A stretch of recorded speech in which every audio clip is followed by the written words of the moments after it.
কেউ যদি ফোন করে বলে মধু তোমার ছোঁয়াতে আজ আমার মেয়ে এই পজিশান পেয়েছে, তো কেমন শুনতে ভালো লাগে বলো। হঠাৎ রাতে পিয়ালিদি ফোন করে বললো যে মেয়ের কাল কম্পিটিশান আছে মধু, তোমাকে একটু সাজিয়ে দিতে হবে। তো আমি বলেছিলাম আচ্ছা ঠিক আছে, তুমি মেয়েকে নিয়ে সকাল সকাল চলে আসবে।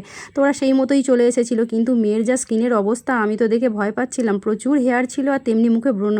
আর ও কিন্তু আগেই বলে দিয়েছে যে ও প্রচুর ঘামে, তো আমাকে সেই বুঝেই ওকে মেকআপটা করতে হচ্ছিল। আমি কিন্তু এখানে কোনো রকম ফিল্টার ইউজ করিনি, ওর যেমনই স্কিন তার ওপরেই আমি মেকআপটা করছি। আর ওর মুখের দেখো ব্রণগুলো স্পষ্ট দেখা যাচ্ছে। সামনেই পুজো আসছে, তো তোমরা যারা সেলফ মেকআপ শিখতে ইচ্ছুক তো আমার সাথে অবশ্যই যোগাযোগ করতে পারো। আমি চাই যে আমার কাছে তোমরা সেলফ মেকআপ শিখে নিজেদেরকে আরো সুন্দর করে তোলো পুজোর সময়। দেখো এখানে যদি আমি ফিল্টার ইউজ করতাম বা ওর মুখটা ব্লার করে দিতাম তাহলে কিন্তু ওর ব্রণগুলো দেখা যেত না, আরো সুন্দর দেখতে লাগতো। কিন্তু আমি চাইছিলাম যে ওর ফেসটা যেরকমই সেরকমই ভাবে যেন তোমরা দেখতে পারো বা বুঝতে পারো, তো সেই জন্যই আমি কোনো রকম ফিল্টার ইউজ করি। ওর যেহেতু রবীন্দ্র নৃত্য কম্পিটিশান ছিল, তো সেই জন্য আমি ওর চোখে কোনো রকম গ্লিটারি কিছু ইউজ করিনি, একদম সিম্পলের ওপরে রেখে দিয়েছিলাম।